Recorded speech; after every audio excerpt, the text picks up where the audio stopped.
ওয়ানাদি মোনাদিন, আকাশ থেকে একজন আহ্বায়ক আহ্বান করে আল্লাহর পক্ষ থেকে। তাহলে ফেরেশতা ডাক দিতে থাকে প্রতিটি রাতে, কি বলে? ইয়া বাগিয়াল খায়রে। মানুষ দুই ভাগে বিভক্ত, তাই না? মানুষ হচ্ছে দুই ভাগে বিভক্ত, ভালো মানুষ আর খারাপ মানুষ। যারা ভালো মানুষ, ভালো কাজের ক্ষেত্রে আগ্রহী, তাদেরকে প্রথম ডাকে, হে কল্যাণ কামীরা আকবেল, তোমরা এগিয়ে আসো, অগ্রসর হও, আরো আগাও, আসো আর এগিয়ে আসো। ওয়া বাগিয়া শাররে, আর হে অনিষ্ট কামীরা, হে পাপী তাপীরা, যারা পাপ চাও, কোথায় পাপ আছে, কোথায় পাপীদের গ্যাং আছে, কোথায় অসৎ লোকেরা আছে, ওরা ওই গ্রুপ খুঁজে বেড়ায়, ওদেরকে ডাক দেন ফেরেশতা আকাশ থেকে, ইয়া বাগিয়া শার। এই রমজান মাসের চাঁদ উঠে গেছে, এখনো যারা অনিষ্ট খুঁজে বেড়াচ্ছ, যখন পাপ আর পাপীকে খুঁজে বেড়াচ্ছ, পাপের জায়গাগুলি খুঁজে বেড়াচ্ছ, পাপের সময় সুযোগ খুঁজে বেড়াচ্ছ, আকসের, ক্ষান্ত হও। আরে থামো থামো, আর কত পাপ করবে, নিজেকে কত ধ্বংস করবে, আকসের, থেমে যাও, ক্ষান্ত হও। ওয়ালিল্লাহি ওয়াতাকাও মিনান নার। আর রমজান মাসের আরেকটি ফজিলত হচ্ছে যে আল্লাহ রাব্বুল আলামিন ওয়াযালিকা কুল্লা লাইলা, রমজানের প্রত্যেক রাতে আল্লাহ রাব্বুল আলামিনের তরফ থেকে বহু মানুষকে জাহান্নাম থেকে ওতাকা, স্বাধীন করা হয়, মুক্তি দান করা হয়, মুক্তির ঘোষণা দেওয়া হয় যে আজকের রাতে এত হাজার, এত লক্ষ, এত কোটি মানুষকে জাহান্নাম থেকে কি করা হলো? মুক্ত করা হলো। এর আগে যদি মারা যেত ওই রকম জাহান্নামে যেত, আজকে ওদেরকে জাহান্নাম থেকে কি করে দেওয়া হলো? মুক্তি দান করা হইল। মানুষ যখন সততার দিকে ফিরে আসে, তখন আল্লাহ তার রহমত নিয়ে, মাগফিরাত নিয়ে, ক্ষমা নিয়ে ফিরে আসেন। হাদিস তিরমিজিতে রয়েছে, নাসাইতে রয়েছে, ইবনে মাজায় রয়েছে। আল্লামা আলবানী হাদিসটিকে হাসান বলেছেন সহিহুল জামেতে।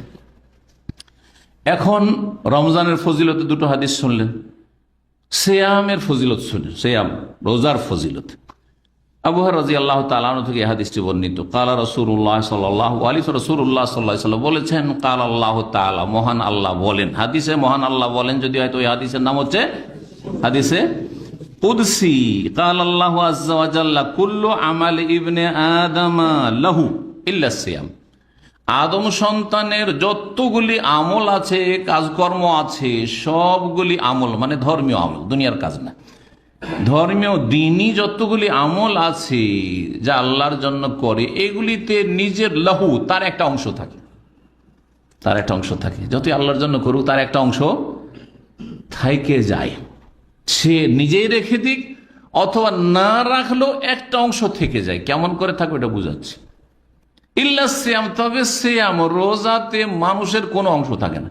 আপনি সিয়াম পালন করলে ওতে আপনার কোনো অংশ নেই, কোনো ভাগ নেই, সব আল্লাহর জন্য, পুরোটাই কার জন্য? ফাইন্নাহু লি, আল্লাহ ঘোষণা করছেন রোজা সিয়াম একমাত্র আমার জন্য হয়। যখন শুধুমাত্র আমার জন্য হয় আর কারো ওতে অংশ থাকে না, ভাগ থাকে না, ওয়া আনা আজজি বিহি, সুতরাং তার প্রতিদান আমি নিজ হাতে দেব, স্বয়ং আমি দেব। ফেরেশতা মালায়েকা লিখবে না একটা সিয়ামে এত দেওয়া হইল বা এত দেওয়ার ঘোষণা আছে, অর্ডার আছে ফেরেশতাকে, না না, আল্লাহ স্বয়ং সিয়ামে, রোজার কি করেন? বদলা দিয়ে থাকেন, সওয়াব দিয়ে থাকেন। বাকি অন্য অন্য আমল, জি, শুরু করি সালাত থেকে। যদি আপনি 5 ওয়াক্ত নামাজ পড়েন, যতই ইখলাসের সাথে পড়েন, যতই ইখলাসের সাথে পড়েন, আপনার একটা ভাগ আছে। সেটা যদি আপনার মধ্যে লৌকিকতা না থাকে, রিয়াকারী নাও থাকে, তবু আসবে। কিভাবে ওইটা? এক তো হচ্ছে যে কিছু লোক আছে লোক দেখানো, নামাজটা মূল নামাজ হয়তো আল্লাহর জন্য পড়ে, কিন্তু যখন দেখে যে এখন লোকজন সবাই বসে আছে, অথবা বিশিষ্ট ব্যক্তি আমাদের শেখ বসে আছেন, অথবা আমার আব্বা বসে আছেন, আমার শ্বশুর মশাই বসে আছেন, তখন নামাজের কোয়ালিটিটা একটু হাই কোয়ালিটি করে, সুন্দর, লম্বা করে সিজদা, লম্বা রুকু, তাই না?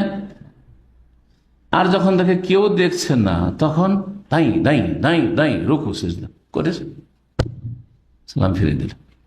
কেন? পার্থক্যটা কেন? একটা ভাগ অন্যের গেল না, গেল না। যদিও আল্লাহর জন্য নামাজ পড়েছে, কিন্তু এত ছোট আর বড় নামাজ কেন? এখানে একটা ভাগ চলে গেল অন্যের জন্য। যদি এটা নাও থাকে, অনেকের কোয়ালিটি ভালো, সেজন্য না না না না, লোক দেখলেও আপনি ওই রকমই সালাত আদায় করবেন। আর যদি কেউ না দেখে একাই, তাও তার চাইতে ভালো আপনি হয়তো সালাত আদায় করেন, তাহলে ইখলাস আছে আপনার। কিন্তু তারপরেও একটা ভাগ আপনার আছে, সেটা হচ্ছে সুনাম, আপনি ওখান থেকে সুনাম কামাইছেন। হ্যাঁ, কি সুনাম? লোকটা কিন্তু নামাজি, লোকটা কিন্তু নামাজি লোক। লোকটাকে সবসময় প্রথম কাতারে দেখি, যখনই মসজিদে এসেছি আজান হচ্ছে তার আগে ও মসজিদে হাজির। এই কথাগুলি শোনা যায় না? যে যত ভালো নামাজ পড়ে তার সম্পর্কে এইসব কথা শোনা যায় কি যায় না? আজকাল ফজরের নামাজে আসা মুসলিমের বড়ই অভাব। কেউ যদি নিয়মিত ফজরে আসে তাহলে গোটা ওই মহল্লার বা ওই মসজিদের মুসল্লিরা তারা সাক্ষী দেয় না, এর ফজর কিন্তু মিস হয় না। দেখেন, একটা সুনাম পাচ্ছে ফজরের পাবন।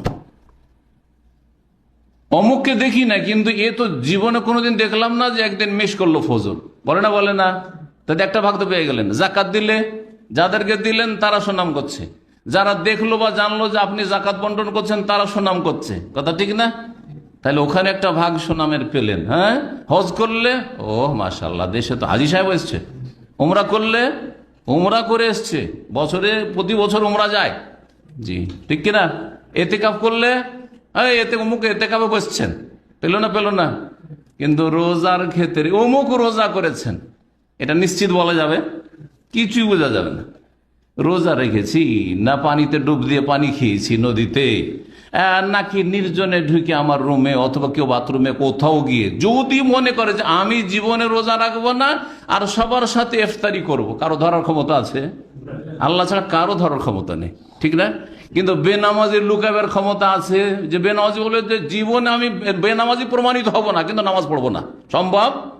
জাকাত দিব না কিন্তু সবাই যেন জাকাত দাতা বলে, হ্যাঁ? হজ করবো না কিন্তু হাজী সাহেব বলে, সম্ভব? উমরা করবো না কিন্তু উমরা গেছে, বলবে কেউ? বলবে না কেউ। কিন্তু রোজার ক্ষেত্রে কারো বলার ক্ষমতা নেই, রোজা আছে নেই আল্লাহ ছাড়া কেউ জানে না। ফাইন্নাহু লি, রোজা শুধু আমার জন্য, ওয়া আনা আজজি বিহি, সুতরাং আমি তার বদলা দেব। এই হচ্ছে হাদিস কুদসি।